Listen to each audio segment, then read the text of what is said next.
Thank you. I'm going to talk about the IU's regions, hurricane forecasting, the global demand for fish, and the common thread that goes through this is the rise of the regional scale. That's been enabled by IU's. The example that I'm going to use is Maracus, the mid-Atlantic.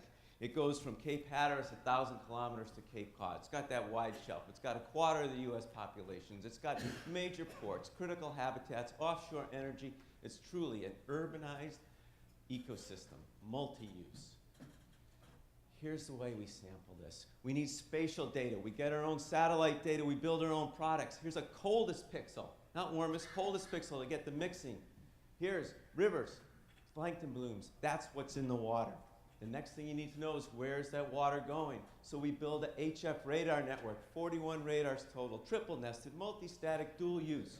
Dual use means we get ocean currents, we get the vessels that are in there, and we can set up in Oprah's backyard without disturbing her. That's a good network. Next thing is gliders. The gliders, they fly beneath the sea surface temperatures. They give us that 3D structure, multiple missions, many agencies, anything that can be put inside, on top, on the tail can fly on those vehicles below the surface of the ocean. We combine all that data in a data fusion center. This is our operations center. We fuse it into new products.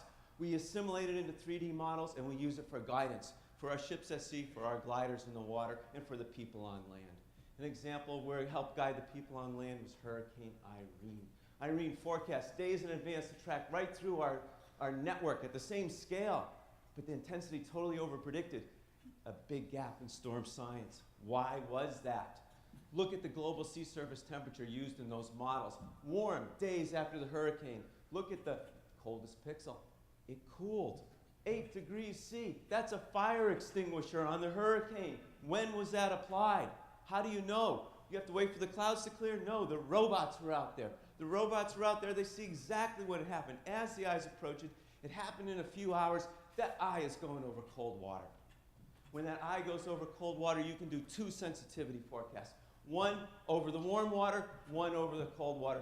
Look at the reduction in the winds. If you compare that to measured winds, what happens? Look at the RMS error go down. You have better ocean at the regional scale of the storm, you get a better forecast. But what about the fish? Those same surface temperatures. Let's look at the summer-winter SST difference, the largest in the world. 20 degrees, 24 degrees, migratory fish species. These fish care what the temperature is. If you know that, you can build models for the fish. Here's habitat models. This is what butterfish like. That range. If we look at that range with our models, we can see, did we sample the species correctly? Are we doing the assessment correct? Are we managing that fish species correctly? If not, can we add to that? We put gliders out there with fish sensors to check. Are they in the rivers? Are they hiding there? If we put sensors on those fish and have them talk to the gliders and talk to the people, do we get a better picture of what that temperature structure is? And if we have that, we can feed better back on the weather forecast, and we'll better understand our large marine ecosystems. That's important because there are 64 large marine ecosystems that produce 80% of the world's fish. That's the fish we need to eat. And if you look at the global population, 7 billion right now. Not everybody lives like us. 80 million without clean water, 1 billion without food, 1.4 billion without electricity. All in this same band. You'll see that band over and over again. If we look at what our kids are going to grow up into, 9 billion people, 2 billion more people added in the developing countries. On top of that, migration to the coast, to the megacities. Again, this is the place where the sea level's rising and the hurricanes are more intense. So they're going into harm's way. If we look at their needs, let's just look at one need, water. Yeah, here's climate change. It's going to make a rough road, but you add the population growth and climate change, that's trouble. That's what they have to deal with in the next generation. So what do we need most? We need educated young people. This is 2 of my classes, one in Rutgers, one in the Canaries. What do I need to do to take these students to sea? How do we reduce the barriers to their participation and get them out there? One way is telepresence. The interactive in science and education enabled through the cyber telepresence of the Ocean Observing Initiative. Mike Crowley's going to talk about that.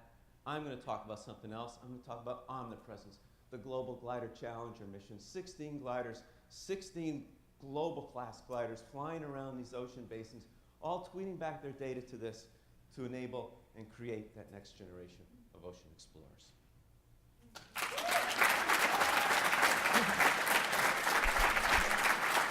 Good job.